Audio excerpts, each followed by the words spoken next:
Hello friends, welcome to my channel creation. आज मैं आपके साथ काले जामुन की रेसिपी शेयर करने वाली हूँ, जिसे आप इंस्टेंट बिना मावा की घर पे आसानी से बना सकते हैं, एकदम हलवाई स्टाइल में। तो चलिए स्टार्ट करते हैं कैसे बनती है।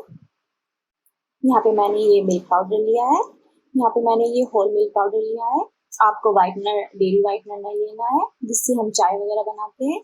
आपको होल मिल्क पाउडर लेना है। मैं आपको बता देती हूँ, ये मैंने पतंजलि का यूज किया है। आपको ऑनलाइन या आपके आसपास किसी भी शॉप पे आसानी से मिल जाएगा। और मैंने यहाँ पे 1 चम्मच बेकिंग पाउडर यूज किया है। अगर आपके पास ये मेजरिंग स्पून नहीं है, मैं आपको दिखा देती हूँ हथेली पे डाल के कि ये कितना है इसकी क्वांटिटी। इसको हम ऐड कर लेंगे जिससे कि हमारे जो जामुन है वो स्पंजी बने। यहाँ पे मैंने 2 चम्मच मैदा यूज किया है और 1 चम्मच घी।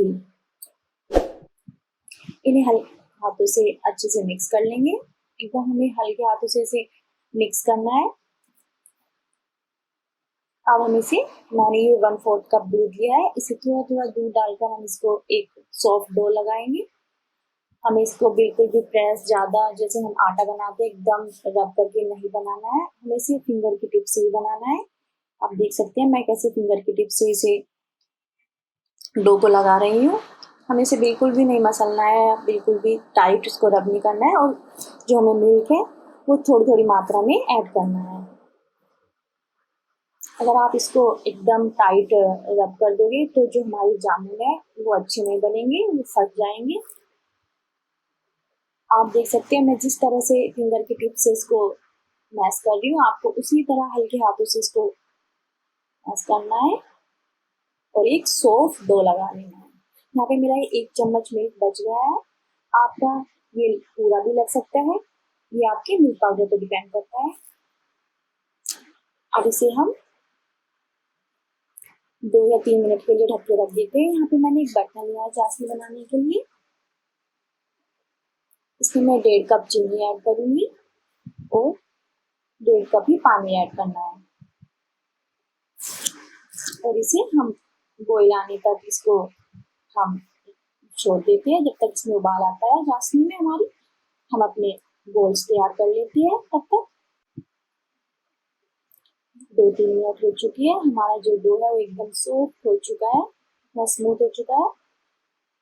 अब इसकी हम, जो मैंने किशमिश ली है, इसमें से मैं डो का कुछ पार्ट ले लूंगी स्टफिंग के लिए। ये मैंने थोड़ा पार्ट लिया है डो का स्टफिंग बनाने के लिए, जो हम रसगुल्ले के अंदर भरेंगे। और इसे किशमिश में अच्छे से मिक्स कर लेंगे। यहाँ पे मैंने जो किशमिश है उन्हें बारीक चॉप कर लिया है। अभी मैंने थोड़ा ग्रीन कलर लिया है, फूड कलर, इसे मैं अच्छे से मिक्स कर दूंगी इसमें।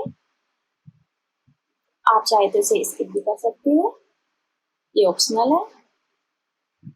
इसे अच्छे से मिक्स कर लेंगे हल्के हल्के हाथों से, एकदम दबाव नहीं डालना है हमें।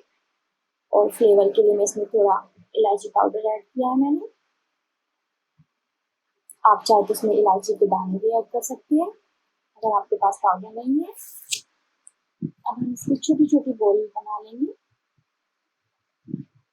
आपको जितने बड़े करने हैं इसको थोड़ा चपटा कर लेंगे हम फैला के आटे को, और इसके अंदर हम स्टफिंग भरेंगे और इसको चारों तरफ से फोल्ड कर लेंगे।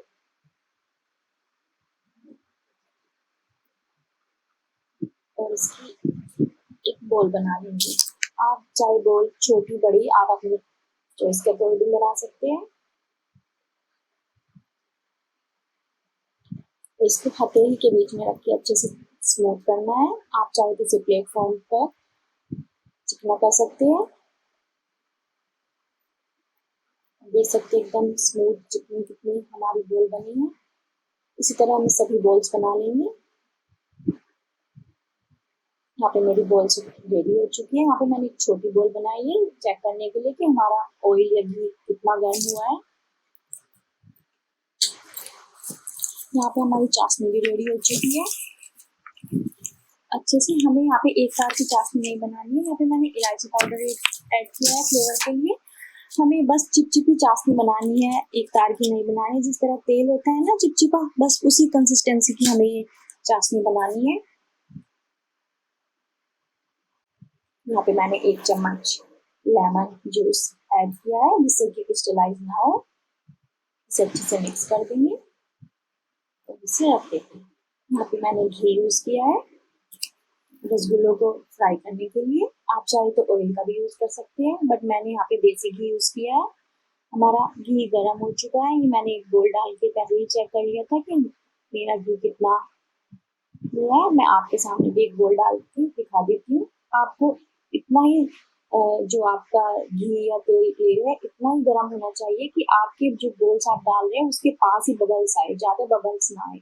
अगर आपका घी या तेल ज्यादा गर्म होगा तो आपके जो जामुन है वो जल जाएंगे या ऊपर से जल के वो इतने टाइट हो जाएंगे, नहीं तो उनकी पपड़ी उतरने लगेगी। अक्सर ये होता है कि हम गुलाब जामुन बनाते हैं और उनकी पपड़ी उतरने लगती है चाशनी में डालने से, तो वो यही कारण होता है कि आपका जो घी है वो ज्यादा गर्म हो चुका है। अब इसी तरह हम सारी बोल ऐड कर देंगे इसमें।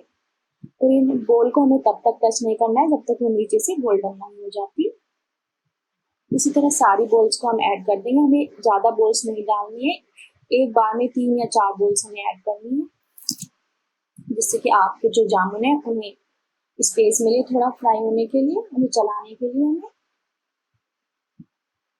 आप देख सकते हैं नीचे से हल्के से गोल्डन हो चुके हैं, हम इन्हें पलट देंगे। हमें हल्के हाथों से इन्हें चलाना है।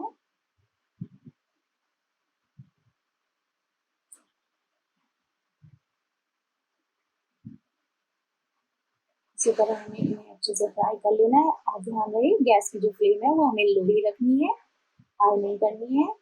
आप देख सकते हैं जो मैंने एक छोटी बोल डाली थी वो अच्छे से फ्राई हो चुकी है, एकदम परफेक्ट बनी है।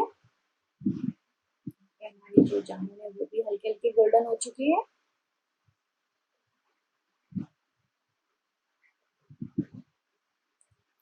तो जो हमारी बोल है छोटी अच्छे से एकदम परफेक्ट बनी है, इसे मैं निकाल लेती हूँ। आप देख सकते हैं एकदम परफेक्ट बनी है। हमारे जो जामुन है वो अच्छे से गोल्डन हो चुके हैं।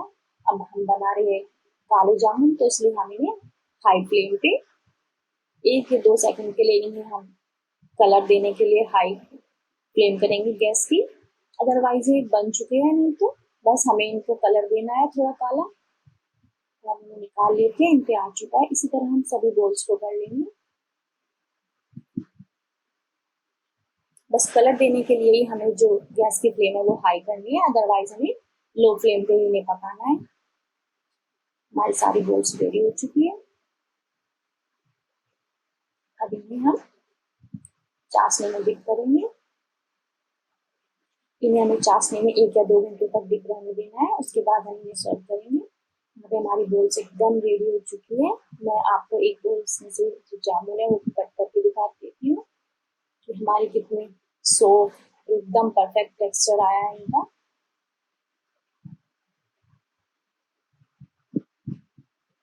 ये देखिए आप कितना परफेक्ट टेक्सचर आया है, कितनी रसीली बनी है ये, एकदम स्पॉन्जी बनी है। जैसे अंदर तक जो हमारा चाशनी है एकदम अंदर से फिल हो चुका है अच्छे से। अगर आपको मेरी वीडियो अच्छी लगी तो प्लीज लाइक शेयर कमेंट करना ना भूलें। मिलते हैं नेक्स्ट वीडियो में। Thank you.